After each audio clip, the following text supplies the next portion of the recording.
noches, compañeros. ¿Se escucha ahí? ¿Así? Parece que tengo que arreglar. Sí, se puede sacar. Ahí está. Lamentablemente tenemos que empezar este encuentro con esa noticia que se viene repitiendo en los últimos tiempos, cada vez más seguido, ¿no? La partida de los compañeros y las compañeras. Así que bueno, tendremos que seguir recargando energías y caminando con más fuerza por nosotros y por ellos, porque se nos van quedando y a pesar de todo están siempre presentes, ¿verdad?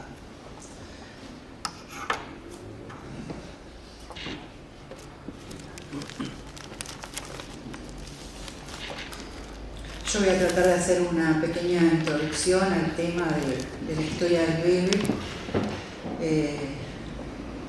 y después le voy a pasar la palabra a Pablo y luego a Ramada.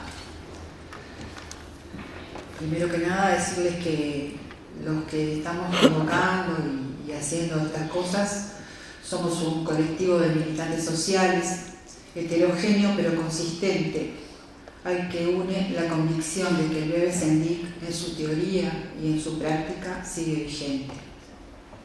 Son 30 años en que ha sido invisibilizado y nosotros no queremos una ceremonia fúnebre.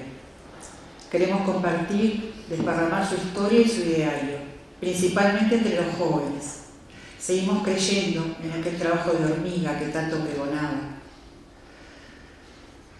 Vamos a hacer un repaso entonces sobre sus orígenes. El bebé nació el siglo pasado, en marzo de 1925, hijo de inmigrantes. Su papá era descendiente de vascos y nació en el interior del país, en una pequeña explotación agrícola ganadera en el departamento de Flores.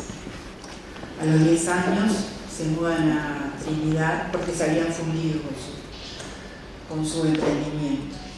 El bebé cursó parte de primaria y el liceo allí en Trinidad, donde comenzó también su militancia en la Asociación de Estudiantes. En 1944 se viene a Montevideo a cursar preparatorios y milita en la Federación de Estudiantes del Interior. Es detenido y procesado por atacar a un policía en una manifestación.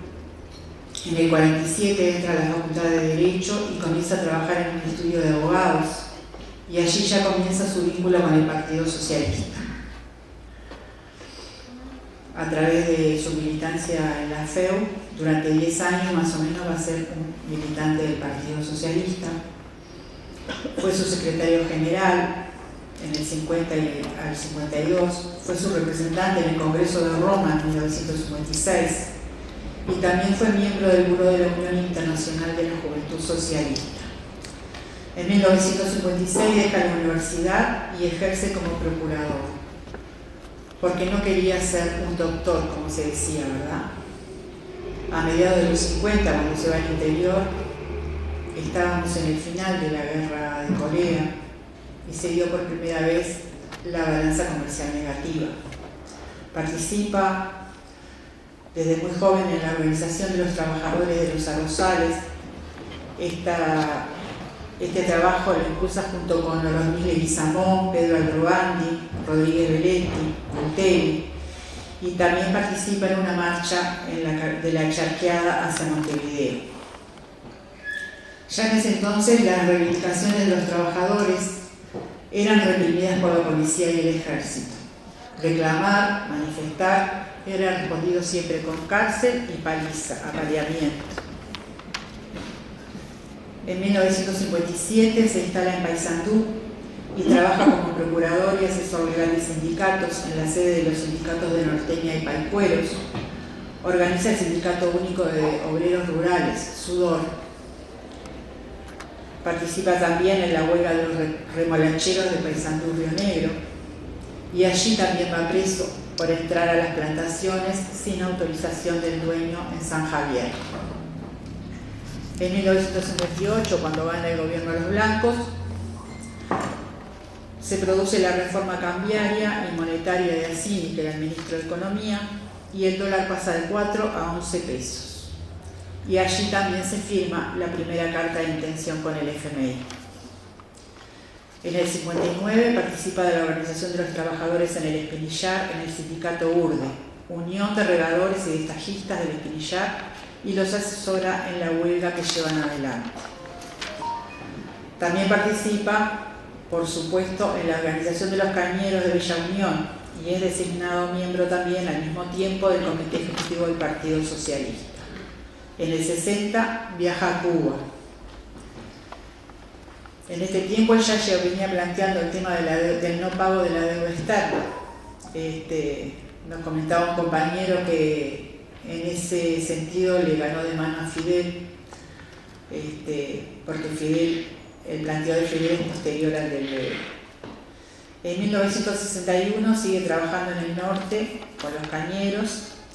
En abril participa de la toma de Caínza, en donde toman la fábrica con la dirección adentro y logran un convenio donde les paguen todo lo que la patronal les debía a los cañeros. Participa también en las primeras conversaciones para crear un coordinador de organizaciones de izquierda, con gente del MIR, del MRO, con anarquistas, con gente de la Cachimba del Piojo, que luego pasa a ser la base Pinela, La Teja, etc. Luego también planifica la ocupación del latifundio de las hermanas Silva y Rosas, esas 30.000 hectáreas que reclamaban para quienes necesitaban la tierra para trabajar, ¿verdad? En la elección del 62 hubo una votación muy baja de la izquierda, en ese momento era la Unión Popular de Erro y el Fidel. En mayo se produce una primera marcha cañera. Y bueno, como decía antes, cada poco tiempo se llevaban presos a los trabajadores que protestaban o que hacían algún tipo de reclamo, ¿no? Y en Paysandú eso era como moneda corriente. Estando ahí, cada pocos días se lo llevaban preso y ahí se encontraba en el calabozo con sus defendidos. Entonces le decían: y Raúl, ¿cuándo nos van a dejar ir? Y él: bueno, voy a ver si salgo yo primero. Dice un artículo que hizo para el periódico socialista, eso que a mí me parece muy preclaro, ¿no?, en cuanto a lo que plantea sobre la sociedad y demás. Dice: el régimen que impera en nuestro país tiene una cara y una careta.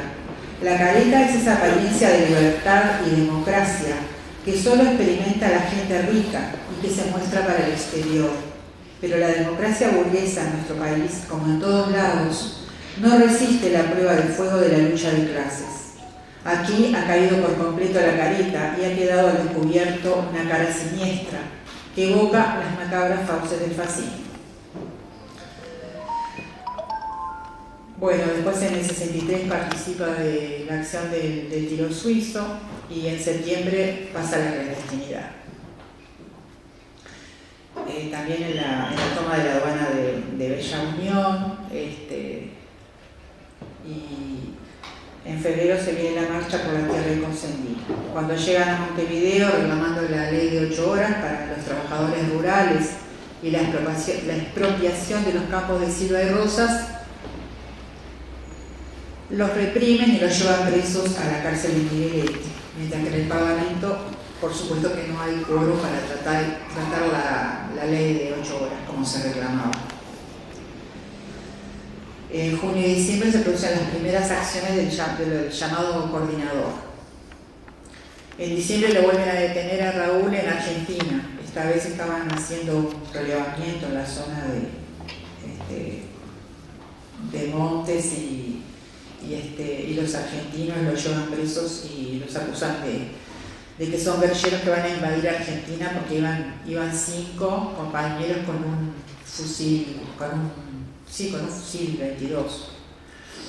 Y bueno, por suerte salió porque como todo trámite se lenteció y no llegó a tiempo el pedido de extradición del gobierno uruguayo al gobierno argentino, así que zafó el bebé nuevamente.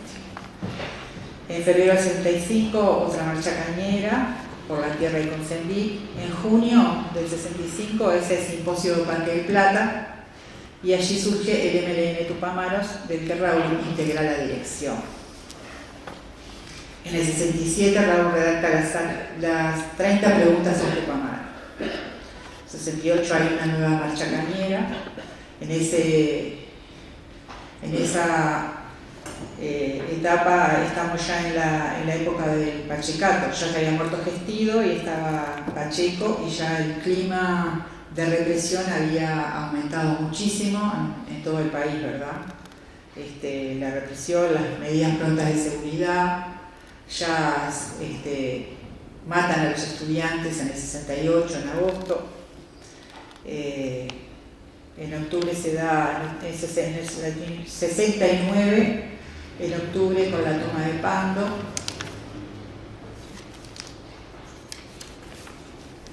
En diciembre se impulsa a Raúl con el MLN el apoyo crítico al Frente Amplio, y a partir del 70 ya estaba funcionando en nuestro país el Escuadrón de la Muerte, que generó más terrorismo todavía del que ya había por toda la represión, y que cobró su primer desaparecido, que fue Abel Ayala, en el año 71. Después estuvo Ramos Filippini, Castañeto, y después Ibero Gutiérrez en el 72. O sea, Abel Ayala desaparece, a Ramos Filippini lo matan y aparece en las rocas de la Rambla, y Castañeto desaparece. Este Escuadrón de la Muerte, por supuesto que ya era un grupo de gente muy preparada, que además la mandaban a hacer cursos a Brasil, Argentina, etc. Y también estaba integrada por gente de Paraguay y por militares y civiles de acá. Hicieron muchos atentados, sobre todo contra los abogados defensores, contra profesores, contra editoriales, librerías, iglesias. Entre el 70, comienzo del 70 y comienzo del 72 se contabilizaron más de 200 atentados, 54 solo entre noviembre del 71 y marzo del 72. Y ni uno solo de esos hechos fue investigado por la policía. Ningún responsable fue identificado. Por lo menos también intentó asesinar al candidato del Frente Amplio por lo menos 2 veces. En el 71, por otra parte, se da la fuga de Punta Carretas y el bebé allí se va para los montes de Queguay. En diciembre, la toma del aeropuerto de Paysandú, la ocupación de la radio Faro del litoral y la toma de un poblado, el poblado de Constancia. Después también estamos hablando de ese clima de represión, la declaración del estado de guerra interno. El Escuadrón de la Muerte, cuando ejecutaba a sus víctimas, dejaba un cartel que decía: bala por bala, muerte por muerte, firma Comando Casa Tupamaros. Cuento esta pensando en la gente joven, ¿no?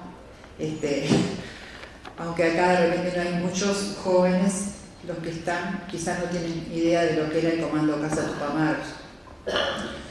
En el 72, Raúl es capturado por la Marina a la Ciudad Vieja y es gravemente herido. En febrero del 73 va para el penal de Libertad y en septiembre pasa a ser uno de los rehenes de la dictadura. En 1983 comienza a escribir reflexiones sobre política económica y en abril del 84 es trasladado a Libertad y en septiembre discute sobre el no pago de la deuda externa, la formación de un frente grande, el plan por la tierra y contra la pobreza. El 14 de marzo es liberado por los últimos presos políticos y saca la propuesta, como decíamos recién, del plan contra la pobreza.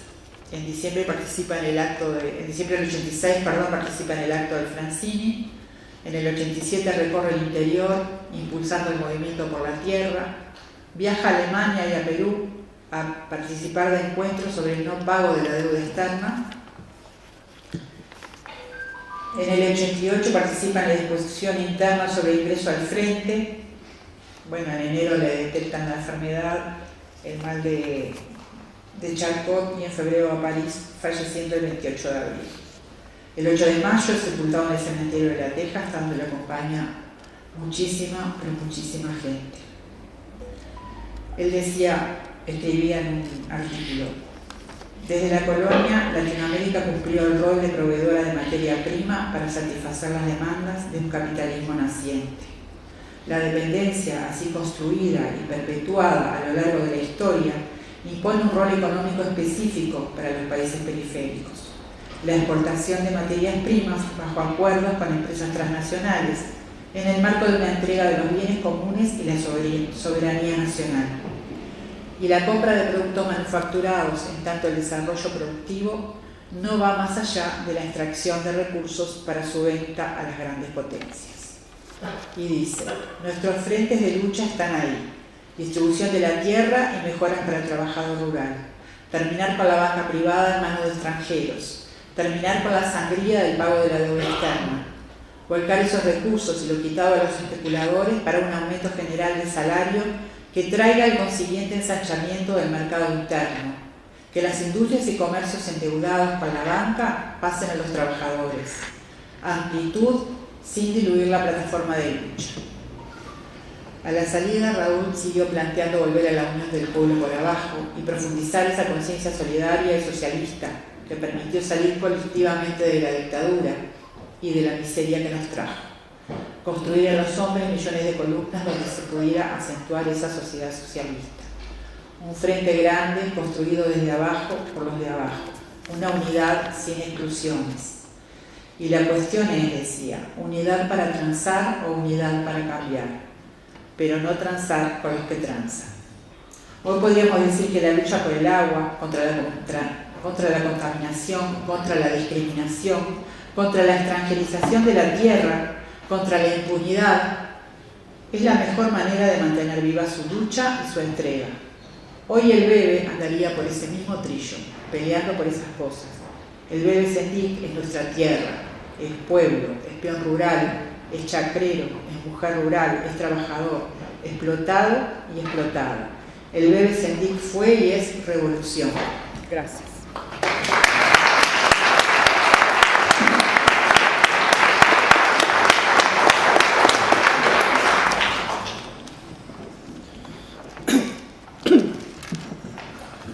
Buenas noches, compañeras, compañeros.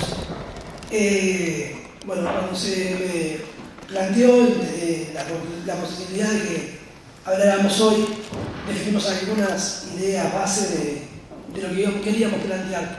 Y ante todo, el colectivo que viene convocando esta actividad, como la que hoy se va a dar el próximo domingo, venimos a realizar las ideas y el pensamiento del Bebe, a invitarnos a leer al Bebe nuevamente, porque entendemos que es fundamental sacar al Bebe de ese homenaje que algunos hacen letra fría y pasarlo a ideas concretas que nos sirvan para las luchas que se nos vienen y que tenemos que continuarlas tomando aquellas banderas. Nos proponemos recoger algunos textos que a nuestro entender son fundamentales para comprender el descreimiento en las instituciones democráticas de la burguesía y la necesidad de unir esfuerzos en el bien del pueblo para defenderse del fascismo y avanzar hacia una sociedad maximadora. Es fundamental entenderlo y por eso decíamos que recogimos algunos textos que nos parecían muy importantes para entender por qué el Bebe se salía de la lucha institucional, de la lucha legal y sentía la necesidad de conformarnos, organizarnos fuera de esos ámbitos que nos establecen las normas para poder avanzar hacia una sociedad diferente. En febrero del 58, cuando aún gobernaba el último colegiado colorado, en el periódico El Sol, el Bebe decía: el régimen que impera en nuestro país tiene una cara y una careta. La careta es esa apariencia de libertad y democracia que solo experimenta la gente rica y que se muestra para el exterior. Libertad de prensa, libertad de opinión, libertad de circulación, libertad de agremiación, derechos de huelga, etc. Pero la democracia de nuestro país, como la democracia burguesa en cualquier parte del mundo, no resiste las pruebas de fuego de la lucha de clases.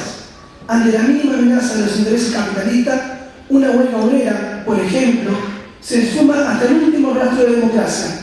Tal es lo que ha sucedido en Paysandú con motivo de la huelga remolachera. Aquí ha caído por completo la careta y ha quedado descubierto una cara siniestra que ya evoca la siniestra fauce del fascismo.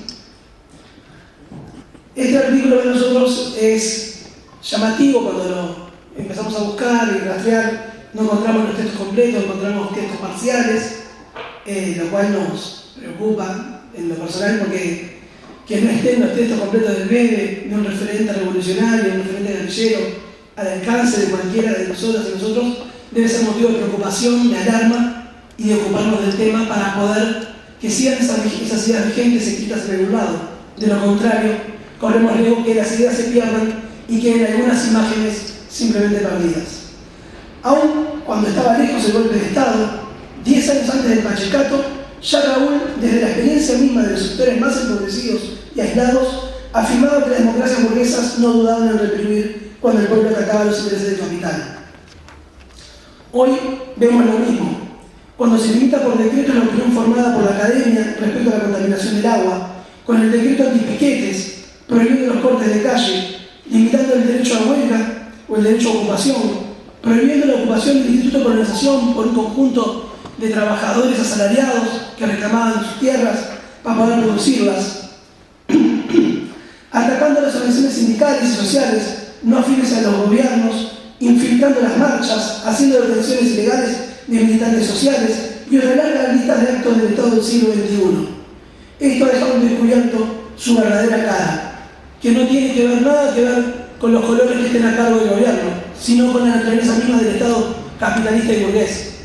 Y eso a nosotros nos hace reflexionar y volver a preguntarnos si podemos seguir construyendo ideas socialistas sin pensar que para ello, para poder alcanzarlas, va a ser necesario romper los límites que están establecidos.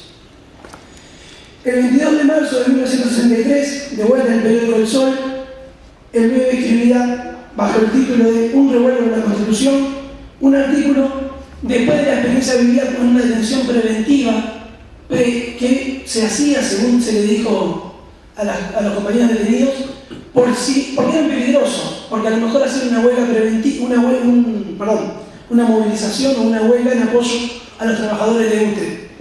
Estamos hablando del año 63, volvemos a lo mismo, ni Pachecato, ni dictadura, mucho antes. Y el Bebe decía, la Constitución de la República no nos protege, las leyes que consagran derechos y garantías no nos son extensibles. Pensar de otra forma sería ilusos o ingenuos. Si ante cualquier conflicto, aun los que por razones de salud u otra cualquiera no intervenimos en absoluto en él, se nos detiene a nosotros con preferencia, aunque más no sea que para hacer creer al pueblo que somos los promotores de aquel conflicto, hay que concluir definitivamente que nosotros no tenemos ningún derecho ni garantía constitucional. Hoy día nos podría dar más garantías individuales un revólver bien cargado que toda la Constitución de la República y las leyes que consagran los derechos juntos. Esto debemos entenderlo todos, antes que sea tarde, que nadie se crea que porque no lo tocaron esta vez, siempre lo van a respetar. Ahora bien, ¿hasta cuándo soportaremos? ¿No habrá llegado la hora de devolver los golpes, de escarmentar a los aprendices de fascistas antes de que se reciban de fascistas? ¿No tendremos que reprocharnos más tarde de haber fomentado la violencia con nuestra tolerancia infinita? Ante estas palabras del Bebe, en aquel año 63, cuando recién empezaba a formarse el coordinador, cuando aún gobernaba el colegiado blanco, nos evidencia su desconfianza en la democracia burguesa y muestra una vez más que los derechos no son para todas y para todos. Hoy, en el 2018, cuando venimos las organizaciones sociales sufriendo un proceso de criminalización y en los barrios también se dio un proceso de criminalización de lo que se llama criminalización de la pobreza y la protesta, una vez más estas palabras del Bebe quedan bastante vigentes, quedan resonándonos en nosotros, porque vemos cómo más de una vez la estigmatización, la criminalización hace que muchas capas sociales, muchas organizaciones sociales no salgan a solidarizarse cuando el pueblo o algún sector del pueblo es reprimido. Muestra cómo la represión no ha cambiado su impronta y 50 y pico de años después, hoy siguen habiendo detenciones preventivas, como hubo aquel 24 de agosto del 2013, seguimientos específicos y espionaje generalizado que en estos días, en estos meses, hemos ido confirmando, pero que sabíamos que venían ocurriendo desde el 85 hasta el día de hoy y nada ha cambiado. Hoy, cuando el fascismo avanza en nuestro propio país, cuando Manini y otros ya no esconden su odio en nuestras luchas, cuando la impunidad les parece garantizada por los pactos que hoy siguen vigentes, nos preguntamos, ¿hasta cuándo seguiremos confiando en su constitución y en sus leyes? Raúl no dudó y así lo confirmaron los hechos. Ante el crecimiento del fascismo, es necesario creer más en las fuerzas del pueblo que en las reglas que nos pone un enemigo de clase. Por último, nos parecía también importante, una vez más, retomando las palabras del Bebe y sus pensamientos e invitándonos a todos nosotros y nosotras a leer los textos completos, porque uno puede decir, bueno, estos fragmentos son parciales, son subjetivos. Bueno, hagamos el ejercicio, el sano ejercicio de volver a leer al Bebe y a tantas otras compañeras y compañeros que han escrito para después analizar la realidad que hoy tenemos. Pero en el marco de una campaña de Vivir sin Miedo que se plantea reformar la Constitución, nos pusimos a buscar en el Bebe, en los textos que escribía el Bebe, algunas palabras que describieran un poco y dieran alguna respuesta o alguna señal, más allá de las que uno ya tiene, pero siempre cuando uno lo lee al Bebe, reafirma conceptos.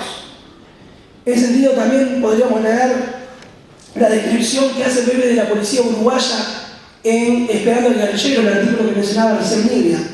Pero elegimos una breve parte de una recopilación que hizo Matamaro en el año 90, en el cual el Bebe dice, respecto al tema de la seguridad y al tema de la represión en los barrios. Los vecinos de los barrios pobres, como si la pobreza que los obliga a vivir en ellos no fuera bastante castigo, sufren hoy una racia cada noche, durante la cual los jóvenes son empujados sin miramientos dentro de camiones celulares. Hoy podríamos decir chanchitas, o la que quiera, no importa. Por el único delito de ser jóvenes y vivir allí. Este gobierno, hacía referencia al de Sanguinetti, del 85 al 89, que ahondó el abismo entre la riqueza y la pobreza a niveles nunca conocidos, está ahora sembrando un odio entre la juventud marginada que caerá sobre la sociedad toda. Estos flagelos, la delincuencia, la droga, que castigan a toda la sociedad, dentro de la cual las clases privilegiadas son las principales destinatarias de la violencia que gestaron, aparecen como un componente obligado y nada transitorio del capitalismo. Las medidas policiales se han mostrado impotentes, como los ejércitos contra las guerrillas. Para contrarrestar la violencia, es que el sistema mismo es quien retroalimenta de continuo esa violencia. Para terminar con ella, hay que cambiar el sistema. Bueno, nosotros queremos tomar estas palabras justamente en este marco que hoy nos encontramos, de criminalización de los barrios, de donde se quiere pintar que hay un escenario diferente de construcción social, de integración social, pero lamentablemente quienes viven y quienes vivimos en los barrios nos damos cuenta que ello no es así, que nuestros barrios están sitiados por fuerzas especiales que ante la mínima duda paran a quienes tienen porte de cara.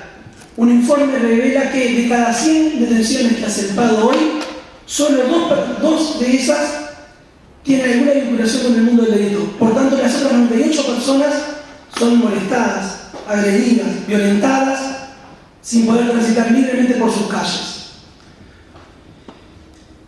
Cuando se nos dice que no se le da mano dura al delito, nosotros decimos todo lo contrario. Estamos convencidos de que en los últimos 30, 40 años no hay otra respuesta a la violencia y a la droga que el aumentar las penas y el aumentar la cantidad de policías en los barrios.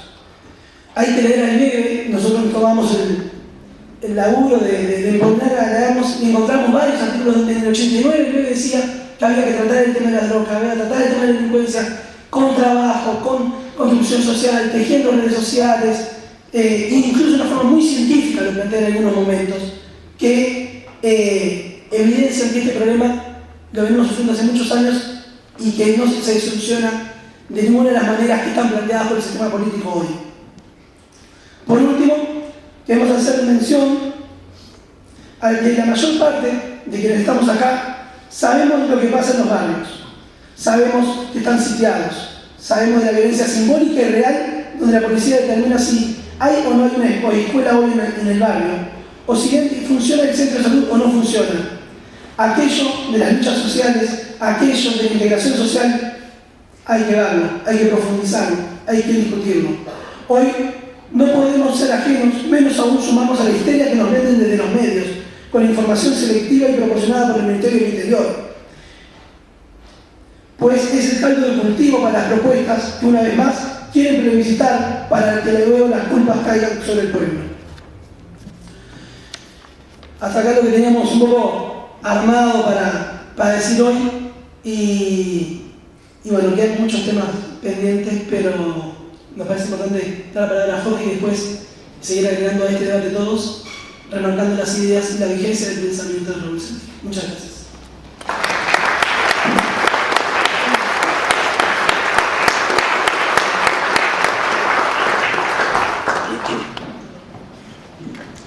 Bueno, salud para todos.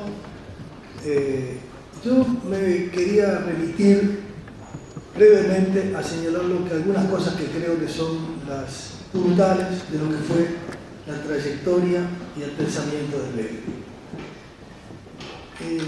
Porque sobre todo cuando realizamos este tipo de recordatorios no son por nostalgia o simplemente para idolatrar una gran figura, sino para tratar de tener elementos, aportes que sirvan para el quehacer de hoy, ¿verdad? Porque lo primero que todos sabemos, pero hay que recalcarlo, es que el Bebe fue revolucionario. El Bebe fue integrante de un colectivo que trabajó para transformar la sociedad hacia una sociedad de otro tipo. Los nombres de esa sociedad de otro tipo pueden haber cambiado, o pueden haberse devaluado, pero en definitiva es la sociedad sin explotador ni explotador, la sociedad que se libera del yugo del capital. Y eso está planteado de entrada en algunas cosas que han leído acá y en los planteos que se hacían ya desde el coordinador y ya desde que se comenzaron las primeras acciones que llevaron a ir generando una organización guerrillera. El objetivo, en definitiva, era el socialismo, como se le llamaba, y como se le debería seguir llamando. Pero para definirlo mejor, el tema de terminar con la explotación. Y esa creo que es una primera característica a señalar. No olvidar ese legado ideológico. Es fundamentalmente un luchador, un revolucionario por la transformación de la sociedad, por eliminar la explotación capitalista y tratar de construir en su lugar otra sociedad diferente. Y bueno, y creo que el segundo tema a rescatar es cómo empieza a vincularse a esos objetivos. Es un compromiso, que fue un compromiso de vida y de actitud militante con los sectores más humildes y más explotados de la sociedad. En aquel momento los trabajadores rurales eran prácticamente un mundo aparte. En la sociedad, en la capital ni se conocía cómo vivían, en qué condiciones vivían muchos de ellos. Bueno, basta aclarar que hasta hace poco se estaban peleando por la ley de Jonas en el campo y quién sabe si la cumplen, y hasta hace poco le siguen pegando rebecasos a los peores. Pero en aquella época era mucho menos conocido la situación real en que vivían, aquellos peludos que cobraban con bonos, que prácticamente no tenían derecho más que a consumir lo que el patrón le dejaba en sus cantinas, que estaba muy cerca de lo que fueran los tiempos feudales, pero estaban prácticamente atado al pedazo de tierra que les dejaban trabajar para que se llenaran los bolsillos para todo. Y eso pasaba en el arroz, eso pasaba en la caña, eso pasaba en la remolacha, y pasaba en las grandes estancias cimarronas, ¿verdad? Las grandes estancias de los grandes latifundistas de este país. La peonada era ciudadanos de segunda o tercera clase. Y entonces el trabajo de él sistemáticamente, desde que empezó con Leguizamón en el arroz, el trabajo con los remolacheros, el trabajo con los cañeros, fue organizarlos. Y ahí está dejando también una enseñanza que apunta junto a lo ideológico a lo organizativo. Organizar a los trabajadores en defensa de sus derechos. Organizarlos para que reconozcan cuál es su situación, conozcan cuáles son sus derechos, y a partir de ahí sean capaces de trabajar ellos mismos por la superación de su situación.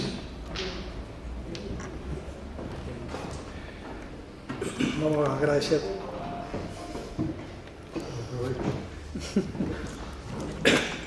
Bien. Ese es el otro legado que me parece importantísimo rescatar.